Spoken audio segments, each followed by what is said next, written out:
But me, your man, Louie T. Welcome to this LouieTeeNetwork exclusive limited series, The Reign of Terror, chronicling the 23 years of pure hell Daniel Snyder has put this fan base through. I, of course, am your set man, Louie T. Thank you for joining me. We are now on chapter 22, which lands us in 2020. And I must say, as a fan of the NFL my entire existence,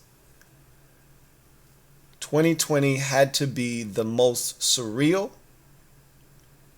and crazy and just flat out mind-boggling season as a fan. I don't know if I've ever been as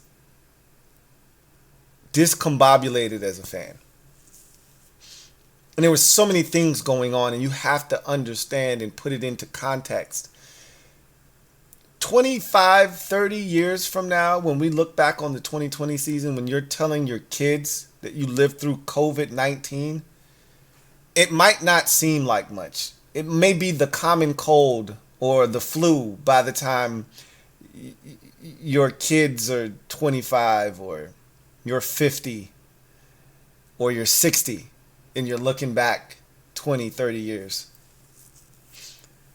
But when COVID-19 hit, we had no idea what this thing was going to do. And it killed people. But we had no idea, what this thing was going to be. And so the entire world shut down.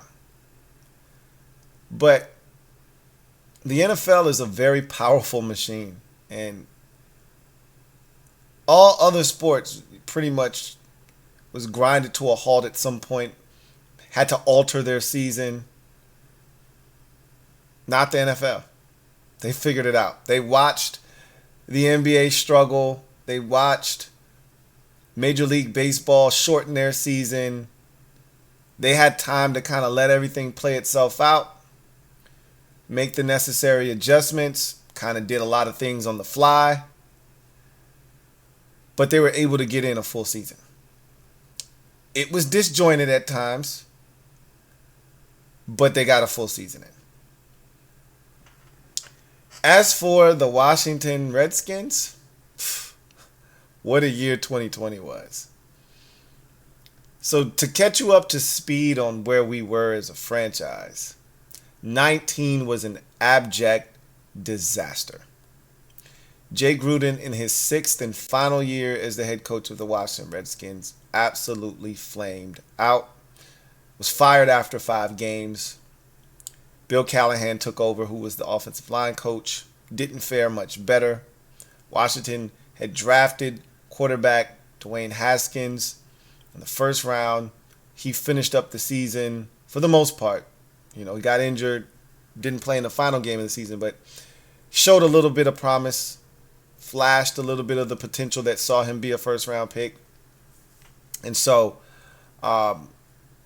he was the incumbent starter. But you needed a coach. Washington finally moved on from Bruce Allen, who had been the Prince of Darkness here in Washington as the team president / GM for a decade. He had gotten here at the end of 2009 and presided over 2 different staffs, the Shanahan staff and the Gruden staff. And he was finally gone. And we couldn't be more excited.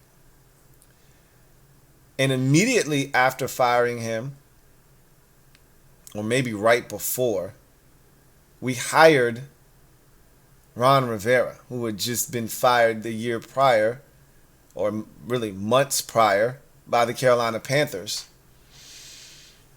And at his press conference, Daniel Snyder, of all things, decided to start it off with the phrase, Happy Thanksgiving. Now, to all of us, we thought this dope who doesn't like speaking in front of the public got nervous and said Happy Thanksgiving. Depending on who you ask, it was a joke. Ron was fired after losing to Washington right around Thanksgiving, probably right after Thanksgiving. So that was the running joke. Some believe that he misspoke, and in order to save face, they spun it as this joke. Dan Snyder, I don't think, made that big of a mistake. I think he meant it as a joke, but it was a whack joke and nobody got it. Nonetheless, we had ourselves a coach. One that we didn't expect to get after a tumultuous 3-13 season, a roster really void of any talent other than the defensive line, which they had poured a bunch of first-round picks into. Kerrigan, a former first-round pick. Jonathan Allen, a former first-round pick. Deron Payne, a former first-round pick. And you were sitting there staring the number 2 overall pick in the draft in the face, which you would probably use on Chase Young. They ultimately did. So that was appealing, and that's one of the things that drew Ron Rivera to the job. But there wasn't much else. This young budding star, potentially, Terry McLaurin had a great rookie season. Like to see more of him. Not much more there to talk about after that. Trent Williams, still disgruntled with a, situation where he doesn't trust the team anymore. Had cancer. Team misdiagnosed him, he claims. And he didn't want to play for the team anymore. So that was, a situation. It was really nasty in 19. Trent came back. Talked shit about Bruce Allen literally right around the corner from his office. Yeah, it gotten really, really bad. So 2020 was supposed to be this breath of fresh air for the Redskins organization. You got a new coach in here. No more Bruce Allen. He's gone. We're going to start this thing over. Hit the reset button. In the introductory press conference, Daniel Snyder said that this was a coach-centric approach. And he went on to blame all of the organization's failures on Bruce Allen. All of the misconduct, all of the things that you're hearing negative about this team, all of the meddling and the bad players that were picked and the poor free agency moves that were made, it's all Bruce's fault. I haven't had anything to do with this. The culture here is bad. Remember Bruce Allen saying the culture here is damn good? That was a damn lie. And so Dan used all of that to pretty much pin everything on Bruce Allen and said, hey, it's going to be different. Now it's going to be coach-centric. Okay. And so the first order of business was figuring out what's the pecking order in the building. Ron got here and he really just wanted to see what was going on. Didn't really want to do too much. He kept what we thought was a vital piece of the front office in Kyle Smith, who ended up being the vice president of player personnel. Didn't want to give him the title of GM, but he was presiding over the draft, and we liked that. He was a guy that we trusted as fans, one of the few guys we trusted in the organization. Another guy that we thought would be a great fit for Ron's staff was offensive coordinator Kevin O'Connell. If that name sounds familiar, it's because he's the head coach of the Minnesota Vikings now. Thought he did a really good job with Dwayne Haskins down the stretch of that rookie season in 19, and we would have loved to have seen him run it back. I don't think Ron wanted many, and I've stated this already, I don't think he wanted many guys around from the previous regime. So he got rid of Kevin O'Connell after interviewing him multiple times and settling in on a familiar name and a guy that he was more comfortable with from his last stop in Carolina in Scott Turner. So we had a new offensive coordinator. We had our president of player personnel. Ron brought most of the staff over with him from Carolina. And then he went out and got Jack Del Rio to fill out his cabinet as his defensive coordinator. So this was a really solid group that he had put together. So then things get a little dicey, and this is where things get really interesting. Ron comes in, and the first thing we all feel like he should do is reach out to Trent Williams. He decides to reach out to Greg Olsen and Thomas Davis to bring in a couple of veterans that can show the Washington Redskins the old Panther Ron Rivera way, or as they called him, Chico. And he wanted them to come in and show them how Chico does it. Trent felt some type of way about that. When they finally sat down, Ron made it abundantly clear that if you don't want to be here, we're not going to beg you. Trent said, "Oh, is that right? Cool. I won't play for you." They ended up trading him for a 5th and 3rd round pick. What a disaster that was. Ron also rid himself of Quentin Dunbar, who we thought was a young emerging corner in the league. Another guy that thought he deserved more money. Another guy that Ron sat down and said, "Hey, look, I don't know you. I'm just getting here. I'm sorting things out. Why don't you just have a seat? We'll figure this thing out. In the meantime, relax." And Dunny was like, "Nah, bro, I need my bread. The last group told me I was going to get it. Now I'm here to collect." And Ron's like, "I wasn't here for that. Just have a seat." And Dunny was like, "Nah." So Ron traded his ass.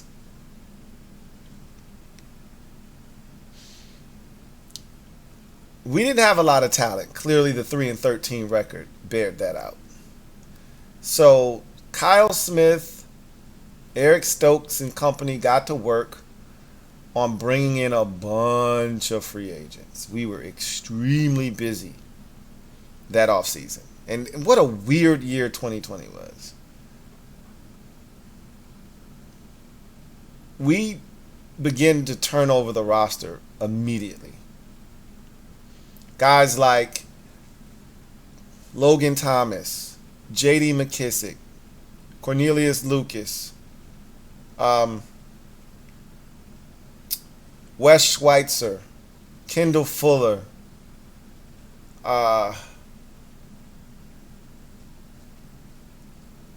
John Bostic.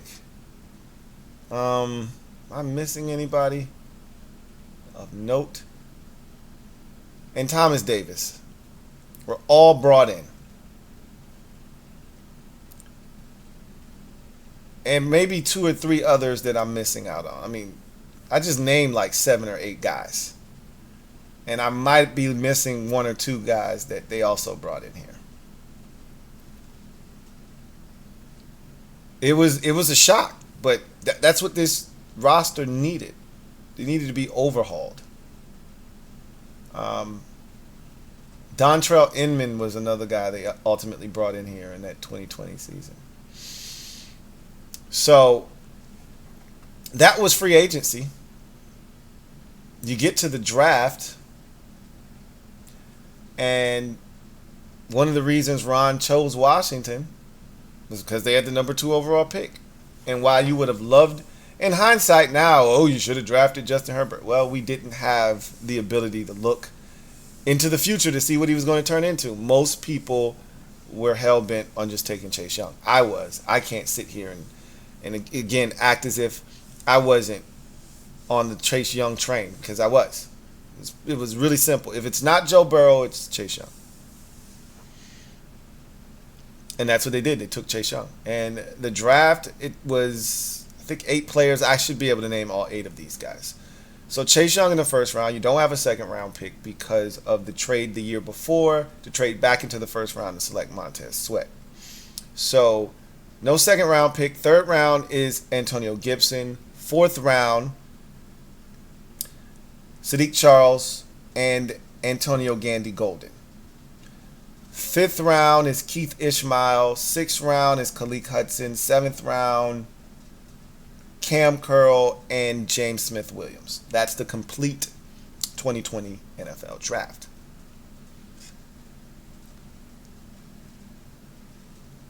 You feel good about that draft?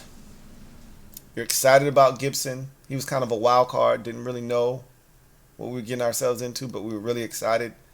4'3", 540 guy at 230 pounds, former wide receiver turning into the running back position. This is intriguing stuff. Antonio Gandy Golden, this big receiver that's supposed to give you the size that we lack. You're intrigued. So you're into the offseason. You're still kind of putting the pieces of the puzzle together. Even got, if you remember this, Thad Moss. Remember the Thad Moss phenomena? Like, everyone's thinking this guy's going to be the steal of the draft. No one drafted him. We get him undrafted. This kid's going to be awesome. Yeah. How'd that turn out? So, just as camp is approaching, no deal for Brandon Sheriff, right? Nobody really got a deal that was here.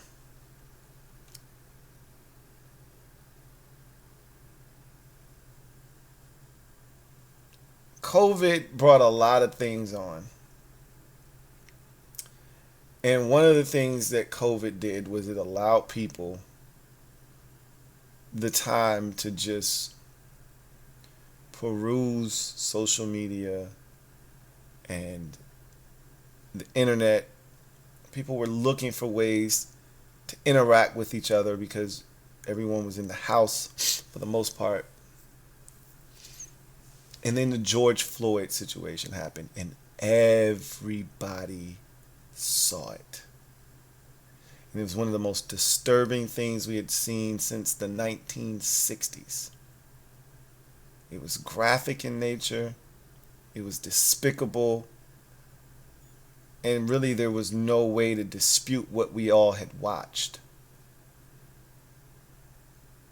And that changed everything, including the name of the Redskins.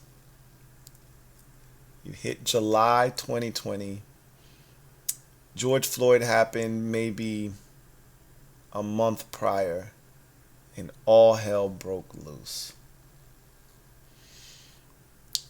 All of a sudden, pressure's being put on just about every different entity, every entity out there you can think of that had any kind of controversial name or, some sort of politically incorrectness about their organization. It was being called into question. And Washington got swept up in all of those changes. And just like that, we were no longer the Redskins. It felt like it happened overnight. Dan was threatened with sponsors pulling out, which he could ill afford.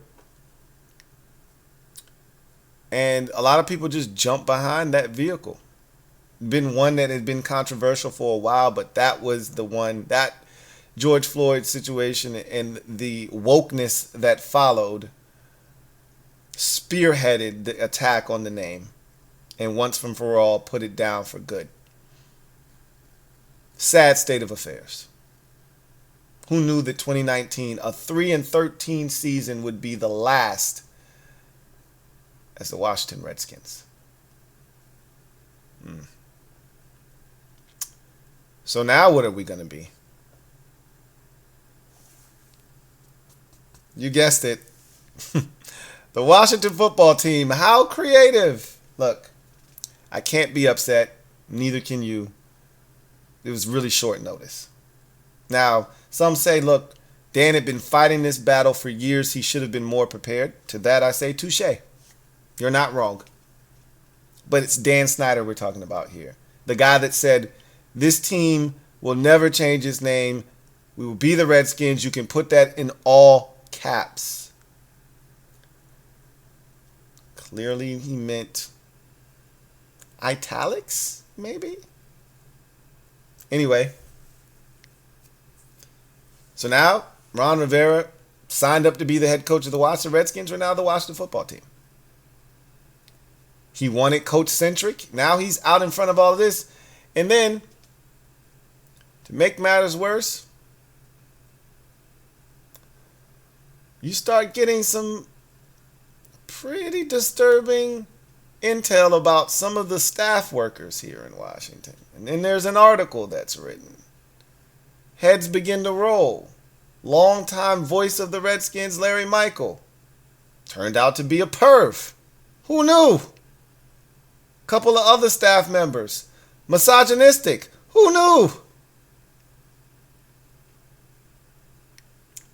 So, as things begun to change, Ron Rivera gets cancer, of all things. Wow. What is going on? So, before Ron ever coaches a game for this organization, he trades two of its players for next to nothing, by the way, in Quentin Dunbar and Trent Williams. The name changes from Redskins to football team, and he gets cancer. Wow. He battles, he wins, and he's ready for week 1. There's no preseason. With COVID, they just scrapped the entire preseason. So off to week 1 we go. Hell of an offseason, right? We're just getting started. Week 1, I guaranteed a victory versus the Philadelphia Eagles. They were due for a beating at our hands, and they jumped us 17-0. If you blinked, you had no idea what had just happened. Zach Ertz was going nuts. Carson Wentz was doing Carson Wentz things against us. And it was 17-0. And it looked like I was going to be wrong. Dwayne Haskins was the starting quarterback of this team. Even though Ron, you could tell he was a little lukewarm on him. He had made a promise to the owner. That was apparent. Going to come in here, and I'm going to give the kid an opportunity. And that's what Ron did. Ron claimed he earned it. I doubt it. But that's nor here nor there. The bottom line is, it's 17-0. We look like we're going to get run out of our own building. Ronald Darby was another big offseason acquisition. Don't want to leave him out. He was huge in 2020. So, we look like we're on the way to getting drubbed. And then something happened. A big interception by Fabian Moreau turned the entire game upside down. Right before half. We end up scoring a touchdown, cut the deficit to 17-7. First possession of the second half, Jimmy Moreland picks off Carson Wentz. Leads to another touchdown. And from there, we would proceed to score 27 unanswered points, including a massive 4th down and 2 conversion with another guy that I forgot to mention. Peyton Barber was another signing. I told you, we signed a bunch of guys. We turned the roster over in 2020 when Ron got here. And he got a big fourth down run inside the 5 yard line, down to like the 2. Ended up running it in, and we win that game 27-17, and got Ron his first win as a Washington Redskins head coach or football team, with no fans in the stands. That's right, not a single soul from a fan perspective at the game. I think they were letting in family and friends by then, though. Maybe. But, one of the weird things about 2020 is you could hear all of the calls. So, quarterback might be like, 55's the mic. And he'd be like, no, I'm not. I ain't the mic. This is cool hearing all of that stuff. It's empty. It's crazy to think about watching an NFL game with no crowd there. But that's what 2020 was. So we get the win. We're all excited. We sacked Carson Wentz 8 times in that game. Chase Young was fantastic. Your number 2 overall pick. Life's good. So we thought. You're going on the road the next week to Arizona. And that game was frustrating because when you're a young team like Washington, or you're just not talented, I should say, you need things to go right early in ball games, which is why the Philadelphia game and the result the week prior was so surprising, because that generally doesn't happen to us. We don't dig ourselves a 17-point hole and then score 27 unanswered. That's not how we operate. Dwayne Haskins actually played well. He didn't really turn it over in that game all that much, especially in the second half. When we made the comeback, he made some good throws. Touchdown pass to Logan Thomas. So we were hoping to carry that momentum into Arizona the following week. What ensued, though, was a comedy of errors that would be, at times, the theme of the season. And so what started out as a very, positive game for Washington, Landon Collins has an early pick in that game to set us up with some great field position. And Dwayne Haskins has pressure off his left side, doesn't see it, is hit as he's about to throw the football, fumbles, Cardinals recover, and we never truly recovered from that fumble. Steven Sims Jr. also had a fumble on a punt, and you look up at halftime and we're down 20-0.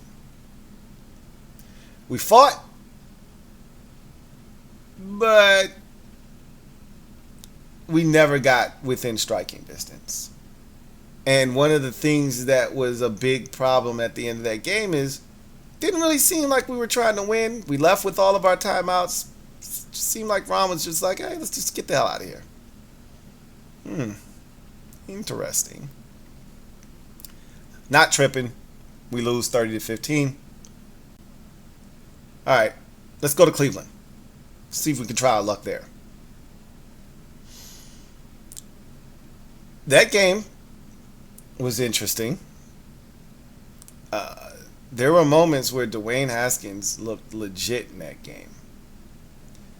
And didn't start out all that great, but it wasn't terrible. And then right around the latter portion of this second quarter, maybe, you know what, it was the third quarter. We dominated the third quarter. Took the lead even in that third quarter. We could do no wrong in that third quarter until the very end. I remember very vividly doing the post-game show and saying, we called a moon blitz. What is a moon blitz, you ask? That's when you send your safety from 50 yards back on a blitz, knowing he's never going to get there, and you give the quarterback infinite time to throw the football. And that's what we did. We sent Landon Collins on a blitz from Jupiter. I can't think of anything more stupider. And of course, Baker Mayfield on a 3rd and like 17 completes an 18-yard pass to Odell Beckham Jr. over the, like, what are we doing? You're blitzing a safety from 80 yards away. Nobody's covering the middle of the football field. He just sits down in front of the marker and gets the first down on like 3rd and 17. And that set off a chain of events that it felt like we just couldn't stop. And from that point on, the Browns took over the game. Dwayne Haskins couldn't stop turning the football over. Fumble, interception, you name it, he did it in that game. And then they ran it down our throats in that 4th quarter. It was tough to watch. And a game that was there for the taking. That we led heading into the 4th. We get dominated in the 4th quarter. I think we were up 20-17 at the end of 3. They score 17 points in the 4th quarter, and we lose that game 34-20. So after a 1-0 start, 2 disappointing losses, and another game in which Ron Rivera doesn't bother to call his timeouts at the end, doesn't really look like we're trying to win. Interesting. So go to week 4. All right, let's go home. Let's lick our wounds. Let's see if we can't get off the mat and get something going. And so now you're getting a little antsy because Dwayne was pretty bad in the 4th quarter. That game wasn't that much better in the Arizona game. Now you're getting a little antsy. So now you're playing the Ravens. And they're losing confidence in him. They go to the quick passing game, a lot of short passes, screen game. It was really elementary stuff. Never really felt like we had a shot to win that game, but we were never being blown out. We just never really felt like we were in a position to win. Anyway, there's a play on a 4th down. Late in the game, Washington is down, I don't know, 10 maybe at the time. And it's 4th and forever. It's like 4th and 16. Like 4th and goal from like the 16. I don't know what the hell they were doing. But Ron decided to go for it. It had to be more than a 10-point lead. You just would kick the field goal and be down 1 score. It had to be, we were down like maybe 17 or 14, something like that. Field goal wasn't really going to help us. But it's a better decision than going for it on 4th and goal from like from the 17 or 18-yard line, which doesn't make any sense. Well, Dwayne throws it short of the end zone. And Ron, after the game, said it was a test. And again, another game where, it's not all that close at the end. Lamar Jackson had a field day running the football, and they made big plays, and the tight end kicked our ass, and they win that game, I think, 31-17. And don't let the score fool you. We got a garbage time touchdown. Terry made a big catch down to the 1, and then Dwayne quarterback sneaked it in. We got our asses whooped in that game. And so Dwayne, I felt like I made the right decision. And Ron was like, clearly he didn't pass the test. So they bench him. Heading into week 6, we're now week 5 rather. We're now 1-3 on the season. 3 straight losses. And now we're home for the Rams. And we start Kyle Allen, another free agent. We traded for him now. We traded a 5th-round pick to get him from Carolina to Washington so that he could be the backup and, help guys acclimate themselves to this offense because he was familiar with Scott Turner and the concepts they ran in Carolina. So he gets the nod, and I was excited. I wanted to see what Kyle Allen could do. He had that one stretch in 2019 before Ron got fired where, Panthers fans were talking crazy like, hey, maybe this Kyle Allen guy is the future. Anyway, he comes in, and we score a touchdown early in that game. And we take the lead. And then he gets a concussion. This Kyle Allen. And then the floodgates kind of opened. It was already a wet day to begin with. The Rams started to get busy on offense. Big plays, a Robert Woods wide open touchdown down the left sideline. I remember that. Jared Goff froze John Bostic and ran it in for a touchdown, and he's strifing at the goal line like a dummy. I remember that. And you know what else I remember? Alex Smith. Yes, that Alex Smith. The one that almost lost his life on the football field due to a leg injury. 17 surgeries to repair that said leg. 2 years, over 2 years off the football field because of said leg, is now being inserted into this game. And all I remember is Aaron Donald jumping on his back on one particular snap and going for a ride for at least what felt like 3 seconds before Alex Smith went down on the ground. And you're thinking, oh my God, somebody get him out of this game, please. Our offensive line was a mess. Sheriff was out. I think we had another injury up front. And Aaron Donald was harassing our quarterback. I think Aaron Donald had 3 sacks. And some linebacker named Reader had like 4. It was ridiculous. Washington, in the second half, I think had like -6 yards of offense. It was so bad to watch. But Alex Smith was back on the field. How could you not love that? Easy. You get run 31-6 or whatever. That's how you don't love that. But it was a great story, you know. The game was awful, but Alex Smith is back. Hey, how about that? Luckily enough for us, at least at the time, Kyle Allen was ready to go the following week against the Giants on the road. You're now 1-4 on the season. The Giants stink, so you're thinking, hey, time to get off the schneid. Let's get us a dub. Why don't we? Didn't work out that way. Now did it? First half, the Giants dominated. Daniel Jones' legs are a problem. He's running all over us. Threw a touchdown pass in the back of the end zone. This isn't going the way that I thought it was going to go. But then we settled in. Kendall Fuller gets a pick of Daniel Jones. We start to move the football effectively. Oh, let me remind you, Adrian Peterson, who was on the roster the last 2 years, 18 and 19, is now gone. Ron cut him in favor of Peyton Barber. And really, Ron wanted him to stay on the roster to mentor Antonio Gibson, and Adrian Peterson was like, nah, I want to play. And so they cut him. But anyway, I digress. So we get into a little rhythm. Allen is starting to, make some things happen.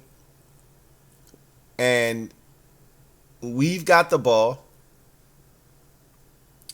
in a 13-13 ball game. And we're driving, and we've got all the momentum. At one point, I think the score in the game was either 13-3 or 13-0 or 10-0.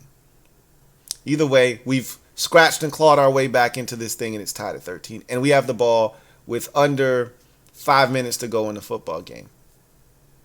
The Giants run a simple tE game up front. Our guard and center act as if they've never seen one before. Allow a guy to come through scot-free. Kyle Allen inexplicably fumbles the football.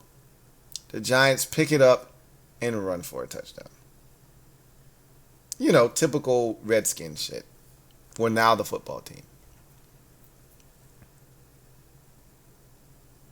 Kyle Allen then gets the football back, takes us back down the field, and throws a touchdown pass to Cam Sims. Wow, what a drive.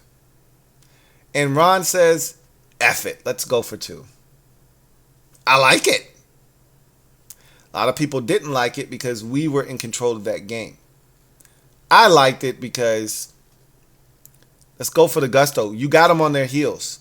They're reeling. Let's see if you can't finish them off right now. I understand both sides of the argument. If we would have won the game, nobody's complaining. But we didn't make the 2-point conversion, so it's easy to second guess. We lose the game 20-19 on the failed 2-point conversion. We're now 1-5. You go back home.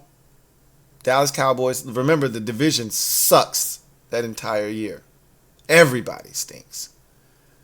Dak Prescott had broken his ankle early in the season against the Giants, so now Andy Dalton's the starting quarterback in Dallas. This was a fun game for various reasons. One, the offense actually looked like it was worth a damn. Kyle Allen, really solid game. Deep ball to Terry, who cooks a rookie, Trayvon Diggs for a touchdown. Remember, Diggs was talking shit the play before, and then Terry cooked him on the next play for a touchdown. Good times. I think we scored 22 points in the first half. We were kicking Dallas's ass. Might have been like 22-3 at halftime. Something to that effect. Maybe 22-0. We were dominating them. Logan Thomas had a touchdown in the first half. Terry, as I mentioned, had a touchdown in the first half. We were doing whatever we wanted to do. And Cole Holcomb had a pick at the end of the first half to seal it. What was a great first half. And John Bostic knocked Andy Dalton out of the game with a helmet-to-helmet hit that he would be ejected for, as Andy Dalton was trying to slide. So Ben DiNucci comes in and we torture him. Again, good times. Really good times. Win that game 25-3. We should have scored 40 that day, but no one cared. It was a dominant and destructive performance against Dallas. Who doesn't love that? So you go into your bye week 2-5.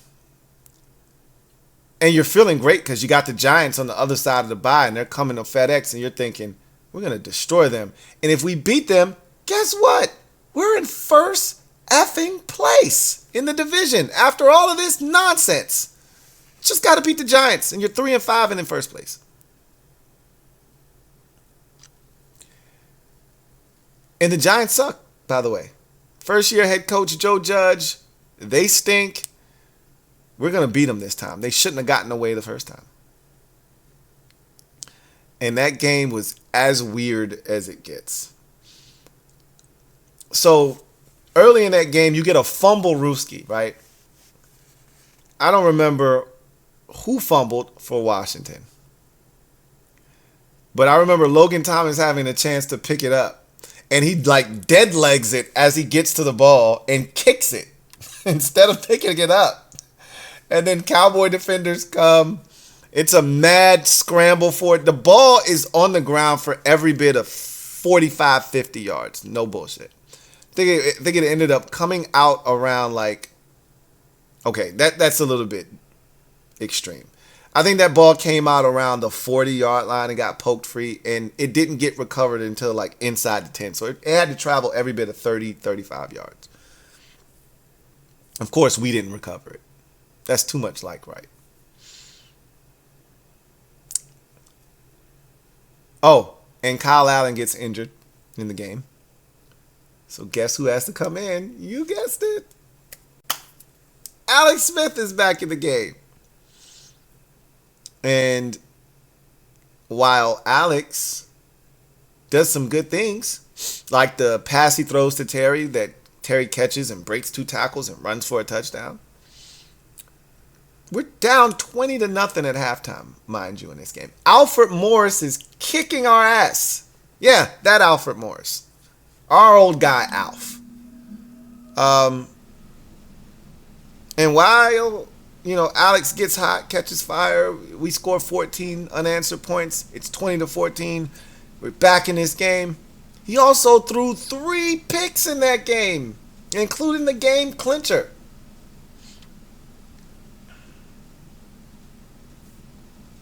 He was awful. And we lose 20-14 to the Giants. They sweep us. Oy vey. No worries. Season's not done yet. You're 2-5. Don't jump off the cliff. I would tell fans every week after another loss, hey, this division sucks. We're not out of this thing yet. But that Giants loss deflated me. That second one, I was done. There were people that year thinking we would be bad enough to get the number 1 overall pick. And I said, there's no way. I had been adamant. After the second Giants loss, I started to waffle a bit. Like, maybe we are that bad. Maybe we won't win another game. And in saying that, here come the Detroit Lions the next week. And they suck too. And you're like, hey, if we can't beat the Lions, then who can we beat? And you look up at halftime, and it is 24-0. And you're like, how in the hell did we find ourselves in another one of these holes? You're down 17-0 to the Eagles in week 1. You're down 20-0 at halftime to the Cardinals in week 2. You're down 20-0 to the Giants in week number, 8? 9? And now it's week 10, and you're down 24-0 at halftime to the Lions. What are we doing? I don't know. Don't ask me. This was Alex Smith's first start since that fateful day in November back in 2018. And we are getting throttled. Keep in mind, we've got receivers like Steven Sims Jr. We got Isaiah Wright, Cam Sims, obviously Terry, and Dontrell Inman. These are the receivers that we're going out into battle with, and Antonio Gandy Golden when he's not hurt. Ooh, what an inspiring crew we had. So, needless to say,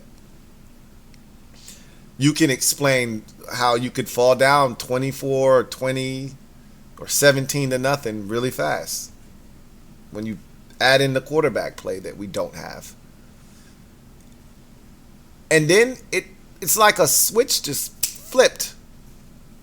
I don't know what actually happened, but Alex Smith caught fire. And he could do no wrong. And he was hitting Cam Sims for chunk plays. He was hitting Terry McLaurin for chunk plays. J.D. McKissick for chunk plays. And all of a sudden, touchdown, touchdown, touchdown. And you're down 24-27. And you're like, how in the hell did we get here? I think we scored 3 touchdowns. And we went for 3 times. And we got it every single time. And just like that, it's 24-24. And then the Lions kick a field goal to take the lead. And then we kick a field goal. We had a chance to score a touchdown, but we settled for a field goal. And it's tied at 27. And you think we're going to overtime, right? Nah, not with Matthew Stafford against us. Never happens. He always just beats us in regulation. And so they get the ball. Stafford drops back to pass. He's got a wide open receiver, first of all. And he overshoots him probably by a yard. Probably would have been a walk-in touchdown. We blew coverage. I don't know what the hell we were doing. But on the play, Chase Young gets flagged for roughing the passer. And it puts them right around midfield-ish. All they need is roughly 8 to 10 yards to attempt a field goal. We're indoors, and they got a big leg kicker named Matt Prater. So they don't need much. And we're playing, and there's about 8 seconds left in the game, and we're playing about 15 yards off. And we let them run up 8 to 10 yards, catch it, fall down, and call a timeout. It's one of the stupidest things I've ever seen in my life. And, of course, Matt Prater comes on the field, kicks like a 57-yard field goal, beats us. And what was once hopeful, it went from despair to hopeful to despair once again. Typical Washington fashion. And just like that, you're 2-7. And when I tell you I was deflated after that game, the division still sucks. Nothing's out of bounds. But when I tell you I was deflated after that one took any life and fight I had left in me out of me. So now you go home. Cincinnati's waiting on you. They suck. It's the first year of Joe Burrow. And a lot of people forget this. All they remember is Burrow getting hurt. And Washington kind of taking control from that point forward. What you don't remember is that we couldn't stop their offense in the first half. They were going up and down the field on us. The problem was every time they would get down there, they would make a mistake or we would kind of tighten up. The Chase Young big hit is in there. We forced them to kick a bunch of field goals. I think they kicked 3 field goals. And then the Chase Young hit at the goal line on the 4th down to dislodge the football from Joe Burrow is also in there. So they had probably 4 possessions in the first half that went into deep into Washington territory, and they may have even missed a kick too. And they only came away with like 9 points. So Burrow getting hurt was probably the only reason we won that game, to be honest with you. Ryan Finley comes in, we dominate, we win that game 20-9. Yay, we're 3-7. Woohoo! Don't think it's gonna amount to much, but for what it's worth, we got Dallas on Thanksgiving. They suck still. Andy Dalton's back though, so no Ben DiNucci. Nucci? Nah, not in this game. So this game was pretty damn close. You know, you look at the final score, people get, all excited, like, oh man. But if you watch the game, it was 20-16. It could have gone either way. And the turning point in the game was Dallas went for it on the 4th down with a fake punt. They went for it multiple times, if you remember. They went for it on the 4th down and threw a pass, and we defended it. You could argue that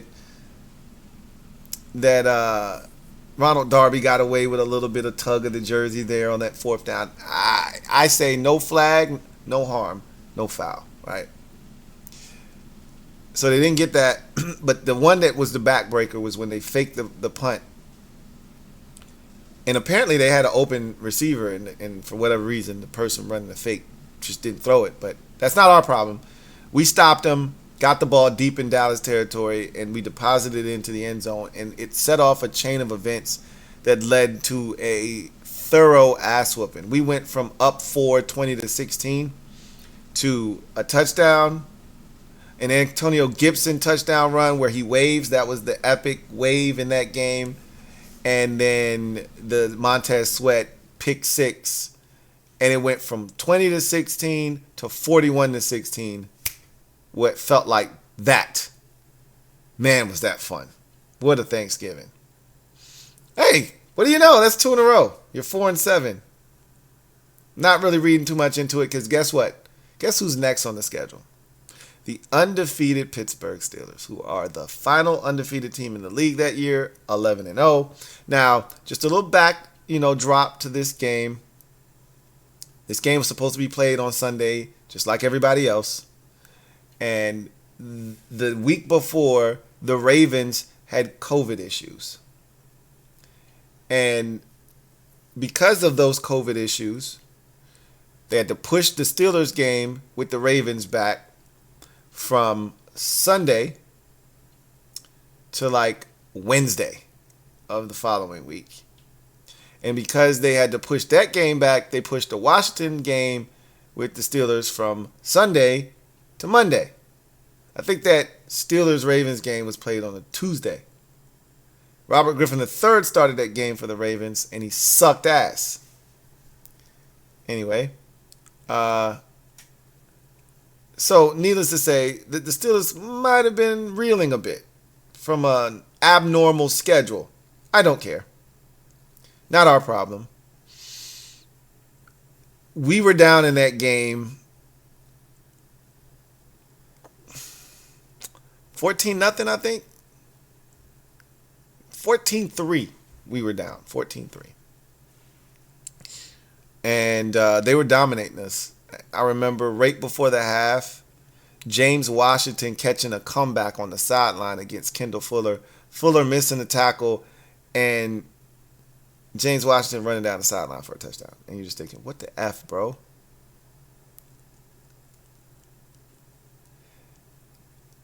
I remember Alex Smith stealing us a field goal before half, though. It was 14-0. And he stole us a field goal before half. Took us down the field. He took the ball off the field, right? And it caused the officials to be kind of like disjointed or whatever. And we ended up getting a field goal off. And it's 14-3. But the big play in the game that I remember that kind of kick-started everything is we get the ball to start the second half. And it's like 3rd and 15. And we throw a wide receiver screen to Cam Sims of all people. And Cam Sims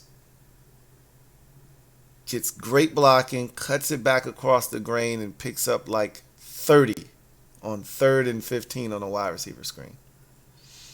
And from that point on, it's almost as if we just all of a sudden said, hey, we can do this.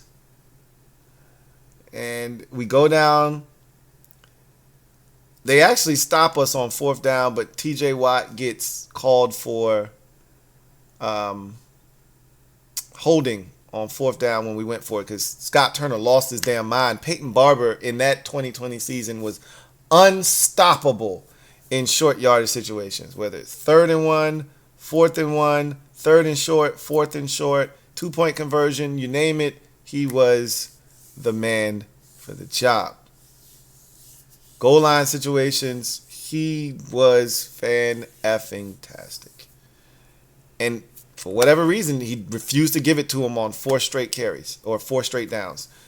Luckily enough for us, TJ Watt gets called for holding, which it was. We were leaking the back into the flats. He would have been wide open. Watt grabs him, holds him.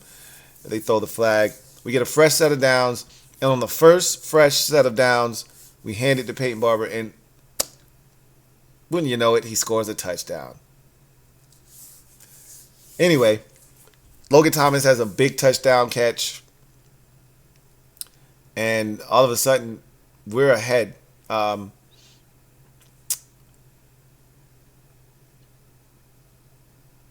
me see. Are we ahead? I think we're ahead. If not, Cam Sims had a big one-handed catch late in the ball game to set up the go-ahead field goal. I think that's what happened. Anyway, we take the lead, and the Steelers get the ball back, and I'm thinking they're going to beat us still. You know, like, they need a field goal. They don't need a touchdown. Field goal ties it up. And I want to say Daron Payne bats the ball in the air. Might have been Montez Sweat, one of the two. bats the ball in the air, and John Bostic picks it off. And I'm like, holy shit. We just beat the undefeated Pittsburgh Steelers on a Monday night. That game was so much fun. I was on the edge of my seat the entire night, a nervous wreck.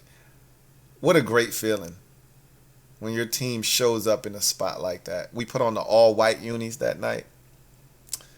We only pulled those out for special occasions, and that one was special indeed. Alex Smith, his legend grew that night. Remember the bloody sock, a la Kurt Schilling?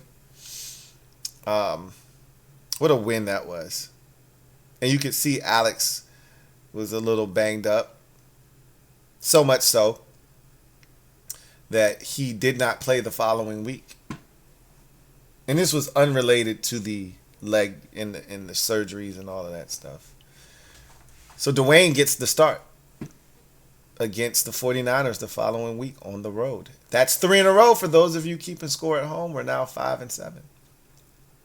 So we go out to Arizona. Remember, in 2020, because of COVID restrictions, Santa Clara was not allowing the San Francisco 49ers to play football games in their city.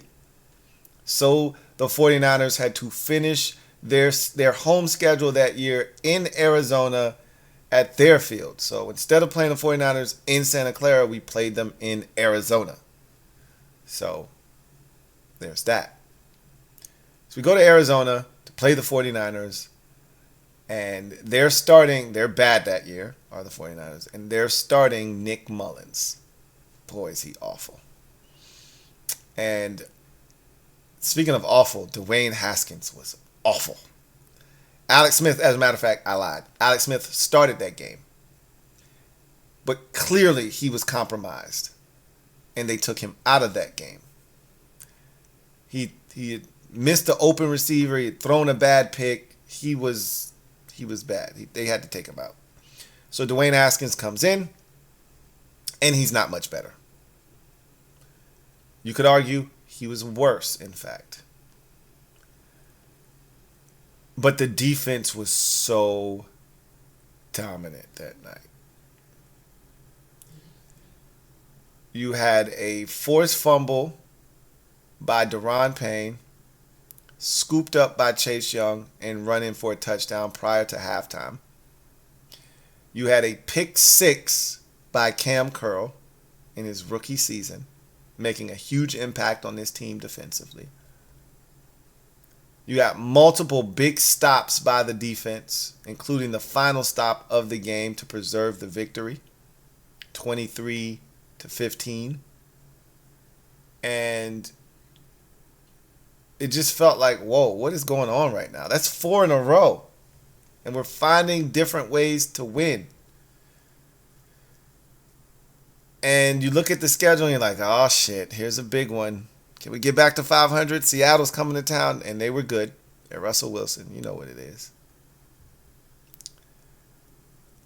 And Dwayne has to start this game. There's no Alex Smith. It's time to save us. Kyle Allen is out too, so. Dwayne, you're up. And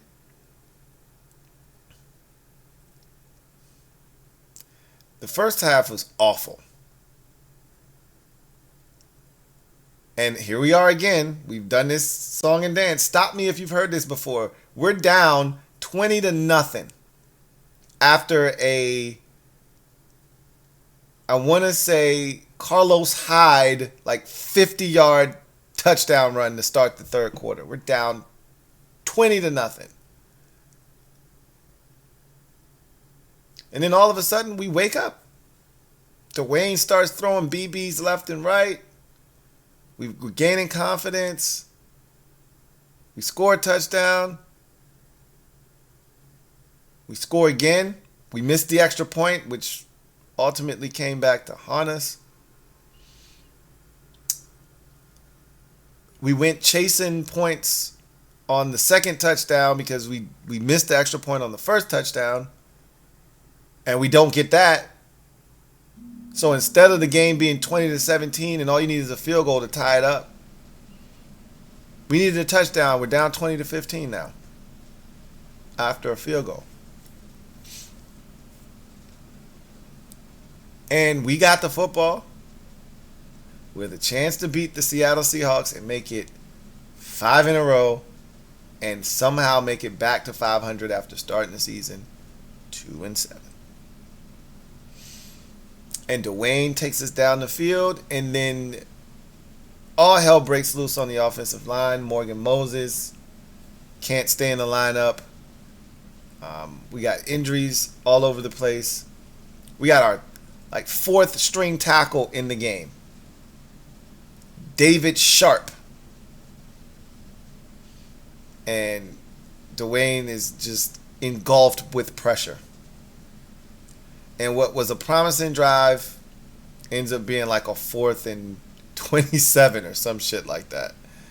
And of course we don't convert and we lose the game 20-15. But we left that game with confidence. Like, hey, if Dwayne can play like this, we'll have a shot.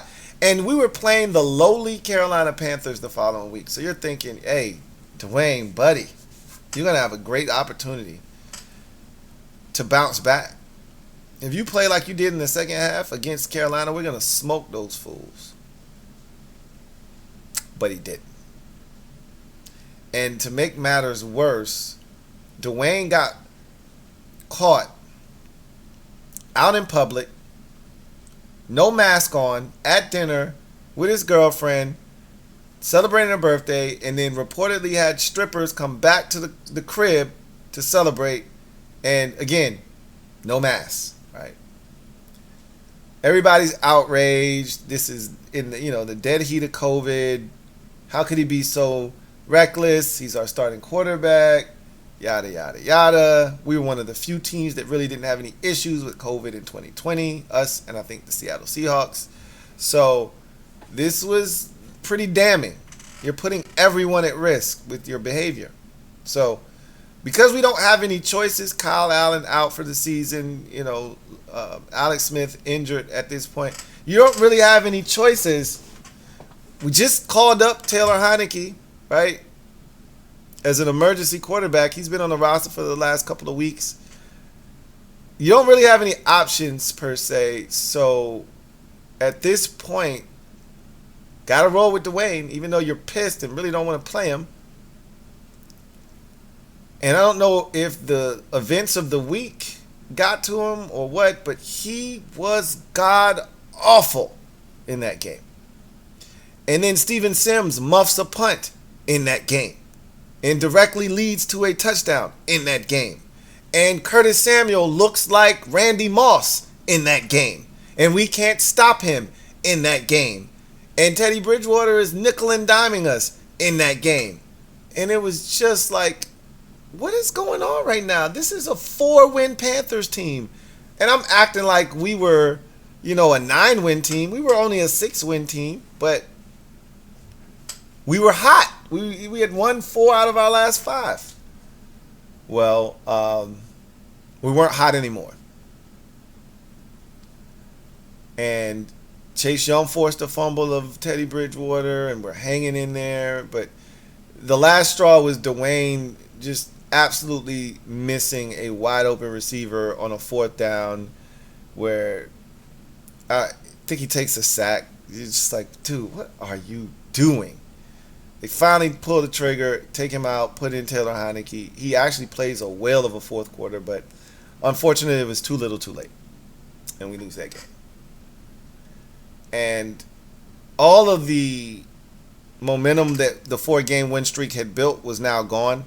But here's the beauty of playing in a terrible division. For all that I just said, a win in Week 17 versus the lowly Philadelphia Eagles. Yeah, the same ones we beat in Week 1, now featuring Jalen Hurts as their starting quarterback. Beat that Eagles team, and you're still going to the playoffs as the champion of the NFC East by virtue of a better NFC East record, because we had swept the Cowboys A win over the Eagles would mean we would have swept them, and we would be 4-2 in the division. So, and I think the Eagles ended up, or the Giants ended up, and the Cowboys, I think, both ended up finishing 6-10 or something like that. Anyway, so a win, you get to 7-9, and you're in. You lose, and I think the Giants would have been in. But Alex Smith is healthy enough to play. He's not really truly healthy, but you don't really trust Dwayne after that bullshit he did, and you don't want to put Heineke in because it's Heineke at that time. We didn't know him. So Alex Smith comes out, and it's a gutty performance in the first half. I mean, making all the right decisions. He throws a beautiful touchdown pass. The first possession was great. Down the field, Terry McLaurin touchdown. Wow. It's 7-0. The Eagles turned it over, I believe. And I think we got a pick and turned that into a touchdown. And it's like 14-0. Or it's 10-0. It should have been 14. We should have scored a touchdown off that. We didn't. It's 10-0. And we're dominating these boys. And then Jalen Hurts starts to go to work on the ground with his legs. And before you know it, they're up 14-10. And we're like, what the hell is going on right now? Are we really about to blow this? Alex then throws a touchdown pass to Logan Thomas. And I want to say that was before half. I want to say that was right before halftime. To give us back the lead, I feel like. Maybe it wasn't. But I know that was right before halftime, that Logan Thomas touchdown, I believe. So I shouldn't say I know. I believe it was. Either way, Alex was not playing well. He could not move. He threw a bad interception. And somehow we're leading in this game. Despite a comedy of errors, the Eagles inexplicably... I mean, look, Jalen Hurts wasn't playing well. Don't get me wrong, but he gave them the best chance to win. They put in Nate Sudfeld, which eliminated any chance of beating us. The defense devoured him, and we hold on for a 20-14 victory over the Eagles and clinch the NFC East. And I'm thinking to myself, first of all, I was excited. No one was going to make me feel bad about it, but at the same time, you're like, we really won the division with a losing record. While that sucks, I'm not giving it back. So now you're hosting Tom Brady, who is in his first year in Tampa, and the Tampa Bay Buccaneers, and I'm thinking this might be a winnable game. It's Brady. I'm nervous. They're steamrolling people at the end of that season, but why not us? And then we get wind of the fact that Alex Smith, not really in the greatest of shape right now. We're going to start Taylor Heineke, and I'm like, we're going to do what now? I wanted to see what he could do, but at the same time, I'm like, this is really not the environment for starting a guy who hasn't started in XYZ years, right? Didn't start a single regular season game for us. And he went out and he balled. You know, Heineke gave us a shot. I remember early in that game, Cam Sims dropped a deep ball that would have really set the tone. And because Brady was locked in. If not for 17 drops by Chris Godwin, probably not in that game.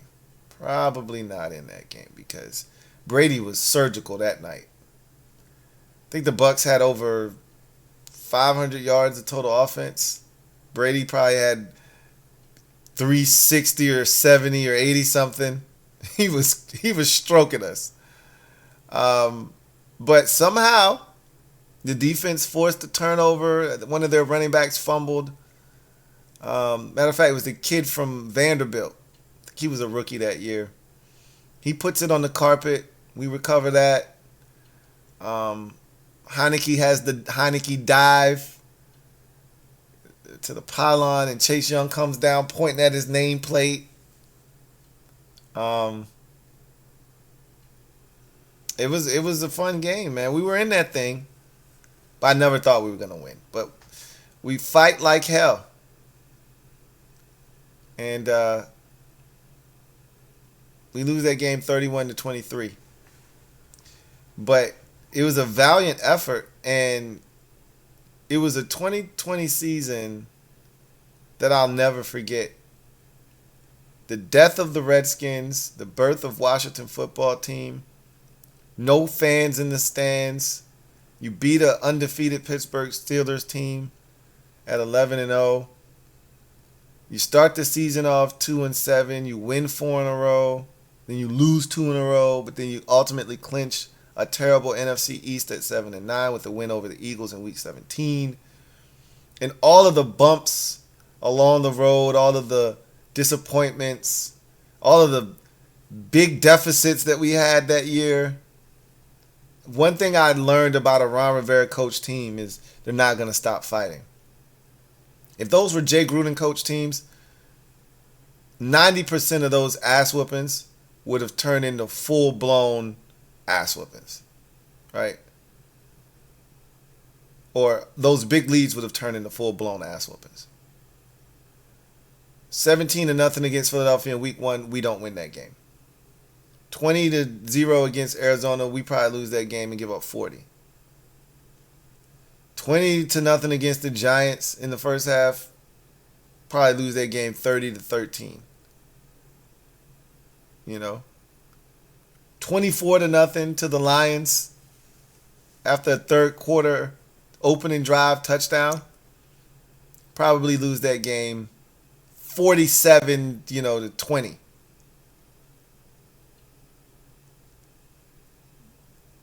(14-3), I believe the Steelers game was. 14-0 probably what it was. Ain't no way we come back and beat an undefeated Steelers team on the road. All of those things happened, and we saw the character of this team and what Rivera could be, and it was exciting.